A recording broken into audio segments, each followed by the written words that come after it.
வணக்கம். சாந்தி என்டர்டைன்மெண்ட் சேனலுங்க. எல்லோரும் எப்படி இருக்கீங்க? நல்லா இருக்கீங்களா?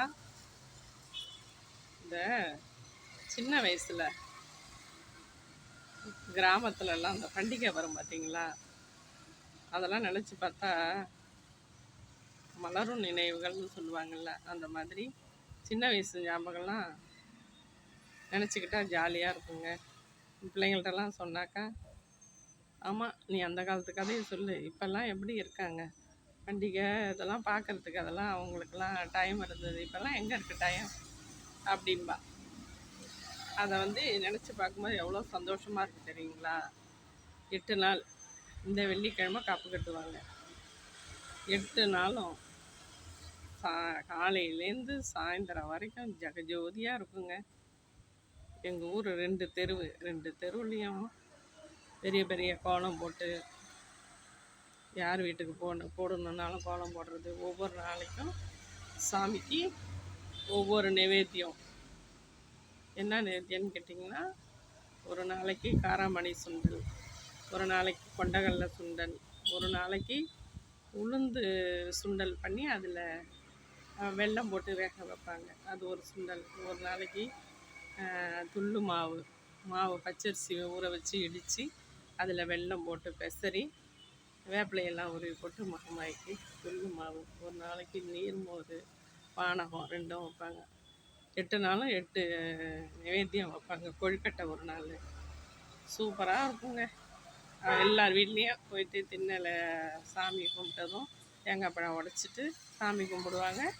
சாமி கும்பிட்டதும் அந்த கொழுக்கட்டை, அந்த மாவு துள்ளு மாவு இதெல்லாம் டெய்லி போய் ஒரு வீட்டுக்கிட்டையும் போய் நின்றுக்குவோம். அவங்க வீட்லேயும் சாமி நைவேத்தியம் முடித்து கொடுத்ததும் அப்படியே எல்லாருக்கும் இருக்கிற பசங்களுக்கெல்லாம் கையில் உருண்டி கொடுப்பாங்க. எல்லார் வீட்லேயும் தின்னுட்டு வயிறே நொம்பி போயிடுங்க. அப்படி ஒரு சந்தோஷம், ஜாலியாக ஃப்ரெண்ட்ஸுங்க கூட ஆடி பாடிக்கிட்டு எவ்வளோ அரட்டையாக இருக்கும் பாருங்கள். அதெல்லாம் இப்போல்லாம் நினச்சா கூட முடியாது, சந்தோஷம் தாங்க முடியாதுங்க. அப்புறம் 8ஆம் நாள் தீமிரி. தீமிரினா அன்றைக்கி ஃபுல் டே ஜாலி தான். காலையில் 7 மணிக்கு எழுந்து வீடு வாசல் அலசி கோலம் போட்டு சாமி கும்பிட்டு மாவிளக்கு போட்டு கோயிலுக்கு எடுத்துகிட்டு போயிட்டு தேங்காய் பழம் உடச்சி நைவேத்தியம் பண்ணி சாமிக்கு நைவேத்தியம் பண்ணி மாவிளக்கு ஏற்றி சாமி கும்பிட்டு நாங்கள்லாம் வந்துடுவோம். அதுக்கப்புறம் இன்னும் அடுத்தடுத்த தெருவில் உள்ளவங்கெல்லாம் போய் மாவிளக்கு போடுவாங்க. கோயிலில் சக்கரை பொங்கல் நைவேத்தியம் பண்ணி எல்லாருக்கும் கொடுப்பாங்க.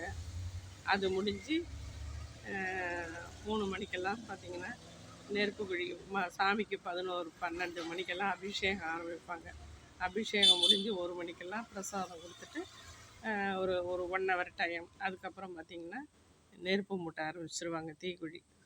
அதுக்கு கரகம் சுற்றி அந்த கரகத்தோடு போய் சாம்பிராணி சூடம் இதெல்லாம் வச்சு தீக்குழி மூட்டி விடுவாங்க. நெருப்பு கணம் போட்டு அது பாடு 3 மணிலேருந்து 5 மணி வரைக்கும் அதை நெருப்பை நல்லா எரிய விட்டு மட்டையை போட்டு அடித்து அதுக்கு ஒரு 10 ஆள் வேலை செய்வாங்க. அதுக்குள்ளே நாங்கள் எல்லோரும் தெரு சுற்றி குளத்துல கங்கணம் கட்டி கரகம்லாம் ஆடும், செடல் ஆடும், ரொம்ப ஜாலியாக இருக்குங்க. அதெல்லாம் முடிச்சுட்டு அதுக்கப்புறம் அப்படியே காளியம்மன் கோயில் எல்லா கோயிலும் சுற்றி மகமாயி நிலைக்கு அம்மன் கோயில்கிட்ட வந்துடும். ஃபஸ்ட்டு கரகம் தீமிரிக்கும். கரகம் முடிஞ்சு செடல்லாம் வரும். செடல்லாம் இறங்கினதுக்கப்புறம் ஜனங்க வருவாங்க. ஜனங்க முன்னாடி வருவாங்க, இல்லை அடுத்தது செடல் வரும், மாறி வருவாங்க. அது எப்படி ஒரு 7-7:30 ஆகிடும். அது முடித்து எல்லாருக்கும் பானகம் தருவாங்க. அந்த தீமிரிச்சவங்களுக்கெல்லாம் கொடுப்பாங்க, மற்றபடி ஜனங்களுக்கும் கொடுப்பாங்க. எல்லாம் பிரசாதம் வாங்கிட்டு அப்புறம் ஏதோ சாப்பாடெலாம் தராங்க. அதெல்லாம் வாங்குறவங்க வாங்க. ரொம்ப ஜாலியாக இருக்குங்க 8 நாள் பண்டிகை. அதுபாடு இந்த கடை தெருவெல்லாம் வந்திருக்கும். மணி வாங்கிறது, பொம்மை வாங்கிறது, பசங்களுக்கு ஐஸ்கிரீம், சோளப்பொரி, பாப்கார்ன் என்னென்ன வேணுமோ எல்லாம் விற்கும். வாங்கி ஜாலியாக சாப்பிட்டு அதெல்லாம் இப்போ நினச்சாலும் வராது. ஆனாலும் பண்டிகைக்கு முடிகிறப்போ போயிட்டு தான் வரோம். அந்த கோயில் திருவிழாங்கிறது கிராமத்தில் மட்டும்தாங்க களைகட்டி இருக்குது. அதை பார்க்க ஆனால் மகமாயி கண்டிப்பாக மடியேந்தி விடுறான்னு சொல்கிறாங்க. அது உண்மையான உண்மைதாங்க. பச்சை பிள்ளைங்கள்லேருந்து ஒரு 15 வயசு பையன்லேருந்து வயசானவங்க வரைக்கும் எல்லாரும் நெருப்பு குடியில் இறங்கி அந்த அம்மன் முன்னாடி திட்டு திட்டு திட்டுன்னு இறங்கி வராங்க. ஆனால் மஞ்சள் பாவாடையால் மடியேந்தி காலை அதில் வச்சு சுடாமல் அம்மனை அழைச்சிட்டு வருவாங்கன்னு ஐதீகம். ஆனால் அது உண்மைதாங்க. மஞ்சள் பாவாடையால் தாங்க ஏந்தி அந்த ஜனங்களை கொண்டு வந்து விடுற அந்த அம்மா தாயி. இல்லைன்னா அந்த நம்ம சின்ன ஒரு தீக்குச்சி எந்திரிச்சா கூட நமக்கு ஐயோன்றோம், கால் சுடுது. ஆனால் அவ்வளோ உள்ளங்கால் ஃபுல்லாக அந்த தணலில் வச்சு எடுத்துகிட்டு வரும்போது கால் சுடதாங்க செய்யும். ஆனால் அந்த விரதம் இருந்து 8 நாளும் விரதம் இருந்து சாமி நைவேத்தியத்தெல்லாம் சாப்பிட்டு யாரையும் தொடாமல் ஒண்டியாக தனியாக படுத்து எந்திரிச்சு அவங்க தினம் காலையில் குளித்து விரதத்தை 8 நாளும் முடித்து தீங்குடியில் இறங்கி வரும்போது பயபக்தியோடு இருக்காங்க.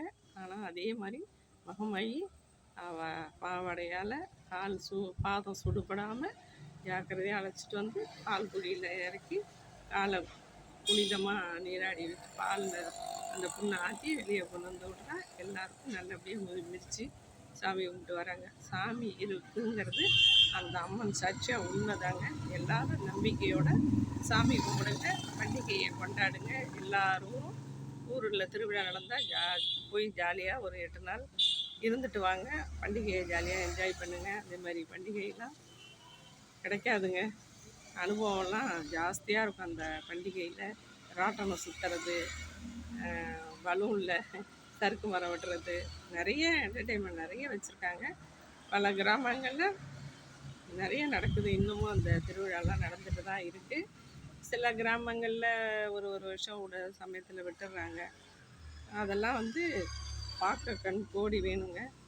அம்மன் வந்து அருள் கொடுக்குறாருங்கிறது உண்மையான உண்மை. அதனால் கிராமந்தோறும் இந்த பண்டிகையெல்லாம் நடந்துட்டு தான் இருக்குது, வருஷம் ஒரு தரம். அதேமாரி டவுன்லேயும் சரி நடக்குது. ஆனால் கூட்ட நெரிசலாக இருக்கிறதுனால அந்த அளவுக்கு யாரும் ரொம்ப நெருப்பு குடியில் இறங்குறதில்ல. 10 பேர் 5 பேர் இறங்குறாங்க. கரகம் இறங்குது, செடல் இறங்குது, அருள் காவடி எல்லா ஊர்லேயும், சென்னையிலையும் சரி எல்லா ஊர்லேயும் நடக்குது. இருந்தாலும் இந்த கிராமங்களில் களைகட்டி இருக்கிற மாதிரி டவுனில் வராதுங்க. அவ்வளோ சிறப்பாக இருக்கும் கிராமத்தில். ஆனால் கிராமத்தில் வந்து ஒவ்வொன்றும் இருக்கும். அந்த பண்டிகை நாளில் பார்த்திங்கன்னா எல்லார் வீட்லேருந்தும் விருந்தாடி நிறைய சென்னையிலேருந்து மற்ற என்னென்ன ஊரில் இருக்காங்களோ அவங்க ரிலேஷன்லாம் எல்லோரும் வந்துடுவாங்க. பண்டிகை 4 நாள் முன்னாடி வந்துடுவாங்க, 2 நாள் முன்னாடி வந்துடுவாங்க. அவங்க வீட்டில் வடை பாயசம் ஆக்கிட்டு களைகட்டி இருக்குங்க. சூப்பராக இருக்கும். அதெல்லாம் வந்து நிறைய நான் அனுபவிச்சிருக்கேன். சந்தோஷம். அதெல்லாம் நினைக்கும்போது ரொம்ப மனசு சந்தோஷமாக இருக்குங்க. உங்களுக்கு அந்தமாரி அனுபவம் இருந்தால் எங்களோட ஷேர் பண்ணுங்கள். என்னுடைய சேனலில் பிடிச்சவங்க சப்ஸ்கிரைப் பண்ணிக்கோங்க. உங்கள் ஃப்ரெண்ட்ஸுக்கெல்லாமும் ஷேர் பண்ணுங்கள். இன்னொரு வீடியோவில் சந்திப்போம்.